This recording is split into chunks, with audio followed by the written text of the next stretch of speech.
2000년이 지났지만 아직까지도 말이 많은 한 사람의 죽음. 바로 예수를 죽인 건 한 사람이 아닙니다. 세 명이에요. 유다 이스카리오, 요셉 벤 가야바, 본디오 빌라도.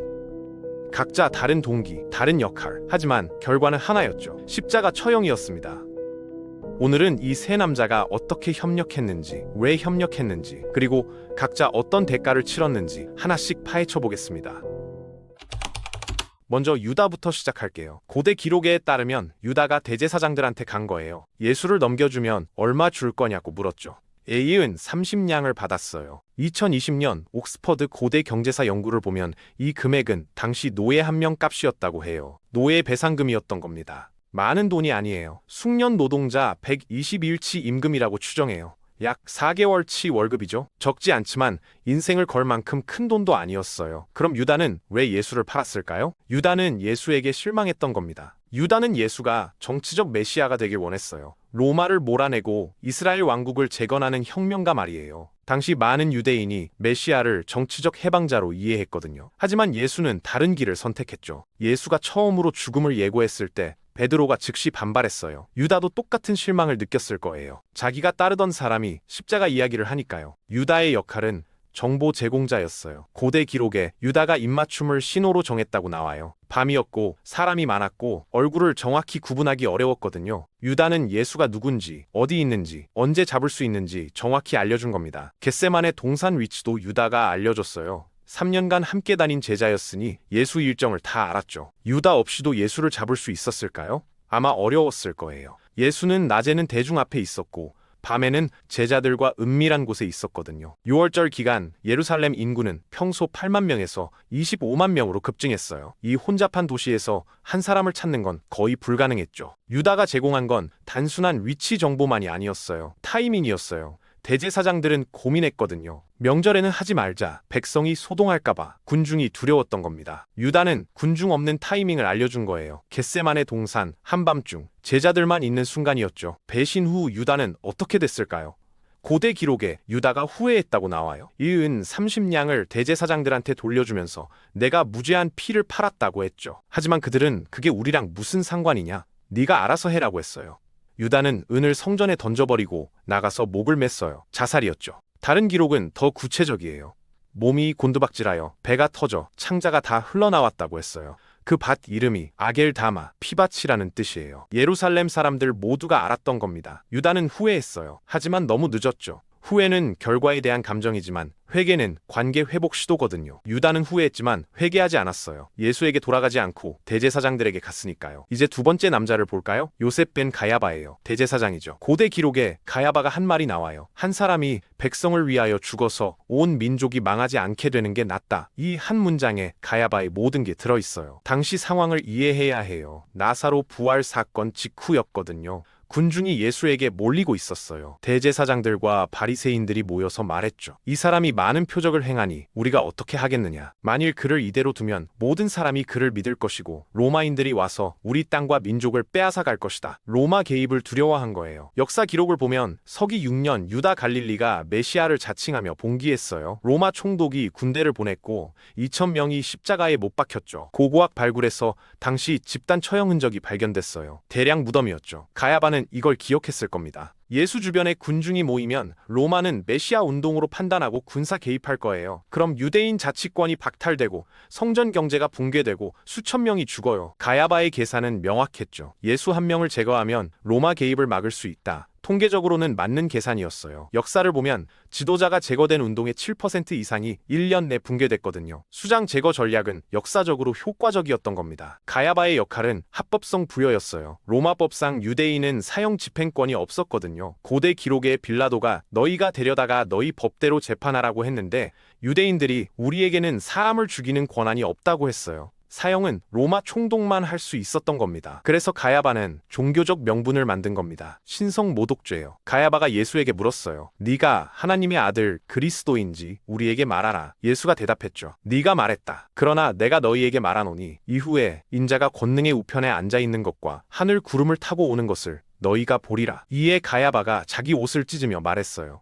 신성모독이다. 더 이상 증인이 필요 없다. 너희가 지금 이 신성모독을 들었다. 어떻게 생각하느냐? 사람들이 대답했죠. 사형에 해당한다. 당시 율법에 따르면 신성모독죄는 사형이었어요. 가야바는 예수가 하나님의 아들이라고 말한 걸 신성모독으로 규정한 겁니다. 하지만 진짜 문제는 권능의 우편에 앉는다는 표현이었어요. 이건 신과 동등하다는 주장이거든요. 인간이 하나님과 동등해질 수 없다는 게 유대 신학이었으니까요. 가야바는 이걸 로마법으로 번역했어요. 유대인들이 빌라도에게 소리쳤죠.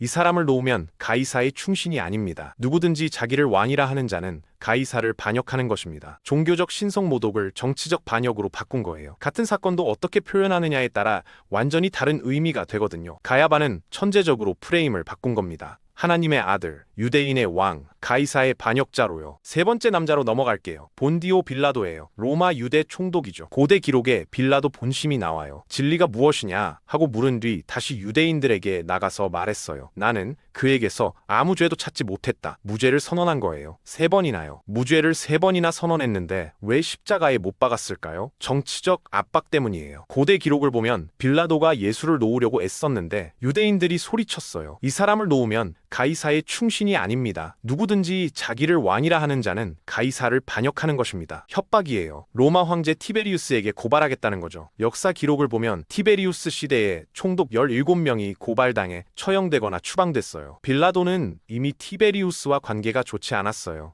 여러 번 유대인과 충돌했거든요. 한 번 더 문제를 일으키면 해임될 상황이었던 겁니다. 그래서 유대인들의 협박이 먹혔어요. 빌라도는 정치적 생존을 선택한 거죠. 빌라도의 역할은 집행자였어요. 실제로 십자가형을 명령한 사람이거든요. 고대 기록에 빌라도가 무리에게 만족을 주고자 하여 바라바는 놓아주고 예수는 채찍질하고 십자가에 못 박히게 넘겨주었다고 나와요. 최종 명령권자였던 겁니다. 흥미로운 건 빌라도의 책임 회피 시도예요. 빌라도가 물을 가져다가 무리 앞에서 손을 씻으며 말했어요. 이 사람의 피에 대하여 나는 무죄하니 너희가 당하라. 손을 씻은 거예요. 권력자일수록 책임을 회피하려는 경향이 강하거든요. 빌라도는 명령권자였지만 책임은 유대인에게 넘기려 한 겁니다. 하지만 역사는 빌라도를 기억해요. 사도신경에 나오거든요. 본디오 빌라도에게 고난을 받으사. 이제 세 남자의 상호작용을 볼까요? 유다가 정보를 제공했고 가야바가 합법성을 부여했고 빌라도가 집행했어요. 완벽한 분업이죠. 이런 분업 구조는 개인 죄책감을 희석시켜요. 유다는 나는 위치만 알려줬을 뿐이라고 생각했을 거예요.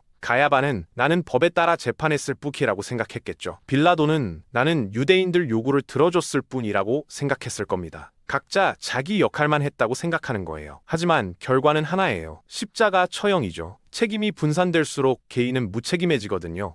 아이히만이 명령만 따랐을 뿐이라고 말한 것처럼요. 세 남자는 어떻게 됐을까요? 유다는 배신 직후 자살했어요. 가야바는요, 서기 36년까지 대제사장직을 유지했어요. 예수 처형 6년 후죠. 역사 기록에 따르면 로마 시리아 총독이 가야바를 해임했대요. 6년간 예루살렘에서 기독교가 폭발적으로 성장했거든요.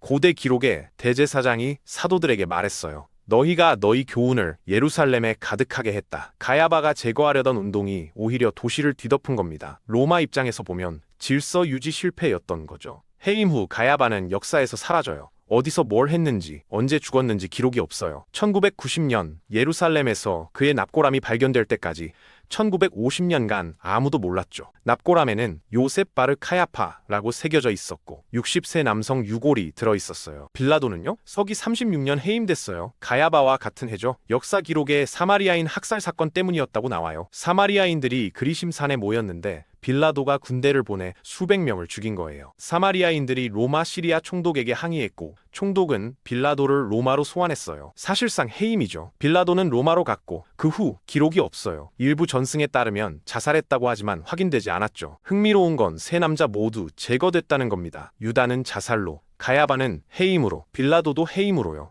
함께 죄를 지으면 함께 벌을 받는다는 거죠. 더 아이러니한 건 그들이 죽이려던 운동이 살아남았다는 겁니다. 고대 기록에 가말리엘이라는 사람이 산헤드린에서 말했어요. 만일 하나님으로부터 났으면 너희가 그들을 무너뜨릴 수 없을 것이고 도리어 하나님을 대적하는 자가 될까 조심하라. 정확히 맞았죠. 현재 기독교인은 약 23억 명이에요. 유다가 은 30냥에 판 사람, 가야바가 신성 모독으로 정죄한 사람, 빌라도가 십자가에 못 박은 사람을 따르는 사람이 23억 명인 겁니다. 세 남자는 각자 다른 동기로 예수를 죽였어요.